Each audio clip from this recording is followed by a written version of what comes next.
안녕하십니까. 두발로병원의 김지호입니다. 저는 오늘 놓쳐서는 안 될 손상, 리스프랑 손상에 대해서 말씀을 좀 드리려고 합니다. 일단은 말이 너무 어렵잖아요. 영어인데도 발음도 어렵습니다. 리스프랑. 도대체 이게 뭔가에 대해서부터 말씀을 드릴게요. 리스프랑 관절이라는 거는 발 등에 있는 이 중족골과 족근골 사이를 연결하는 관절을 리스프랑 관절이라고 합니다. 이 리스프랑 관절 중에서도 이 중족골과 내측 설상골 사이를 연결하는 리스프랑 인대가 있는데요. 이 인대가 굉장히 중요합니다. 왜냐하면 저희 발은 체중을 받치기 위해서 아치 구조로 되어 있는데요. 이 아치 구조의 키스톤, 중앙점을 역할을 하는 것이 이 리스프랑 인대입니다. 이 리스프랑 인대가 끊어지고 벌어지게 되면 아치 구조가 체중을 받치지 못하고 벌어지면서 무너지게 됩니다. 리스프랑 인대가 손상이 됐을 때 이거를 놓치고 치료를 안 하게 되면 환자분들이 발이 체중을 잘 디디지 못하니까 걷거나 활동하는 데 치명적인 문제가 일으키게 되죠. 그런데 문제는 이게 엑스레이상에서 잘 안 보여요. 그래서 놓치기가 참 쉬운 손상입니다. 리스프랑 손상이 어떤 때 주로 되고 어떤 식으로 증상이 나타나고 손상이 됐을 때 어떤 식으로 치료를 해야 되는지에 대해서 간단히 말씀을 좀 드리려고 합니다. 리스프랑 손상은 어떤 식으로 다쳐야 주로 오나요? 라고 환자분들이 많이 질문을 하시는데요. 환자가 내려갈 때 내가 아래쪽을 못 본 거예요. 그래서 두 계단을 한꺼번에 내려간다든지 아니면 맨홀 뚜껑이 열려있는 것을 못 봤다든지 해서 발이 이렇게 아래쪽으로 추락하면서 이 끝 부위가 땅을 찍었을 때 그러면 여기가 이렇게 올라가는 힘을 받거든요. 이런 식의 손상을 받으면서 리스프랑 인대가 찢어지게 됩니다. 리스프랑 인대가 찢어지게 되면 엑스레이상에서 이 중족골과 이 내측 설상골이 여기가 벌어지게 되는데 이게 엑스레이상에서 잘 표현이 안 되는 경우가 많아요. 그래서 내가 리스프랑 손상이 있다라고 의심이 되면 검사를 CT나 MRI를 통해서 리스프랑 인대가 실제로 끊어졌는지를 확인하는 게 굉장히 중요합니다. 그러면 도대체 어떤 증상이 있어야 우리가 의심을 할까요? 발등이 일단은 굉장히 심하게 붓습니다. 말도 안 되게 퉁퉁 부어요. 발을 다쳐서 엑스레이를 찍어서 정형외과에 갔는데 골절은 없는데요. 괜찮습니다. 근데 발이 너무 심하게 붓고 너무 아파요.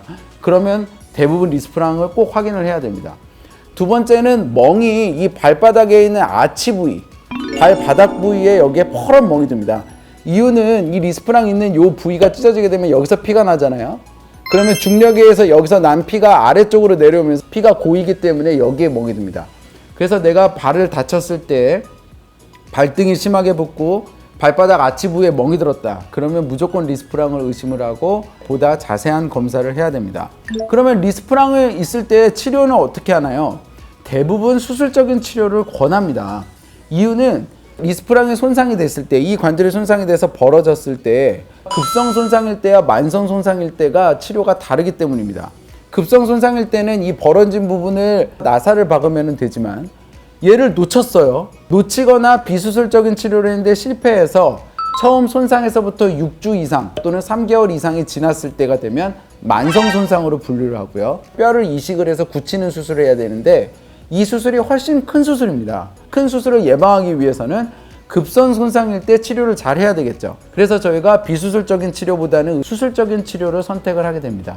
수술적인 치료는 어떻게 하냐면 벌어진 곳에 있는 리스프랑 인대가 이 중족골과 내측 설상골 사이에 두껍게 위치하고 있습니다. 그래서 얘가 이렇게 찢어지는 거거든요. 그럼 얘를 이렇게 다시 꼬매줄 수는 없습니다. 스스로 다시 늘러붙도록 이 벌어진 부분을 붙여주고 붙인 상태에서 4개월간 유지할 수 있도록 내고정물, 철판이나 나사로 고정을 해놓는 겁니다.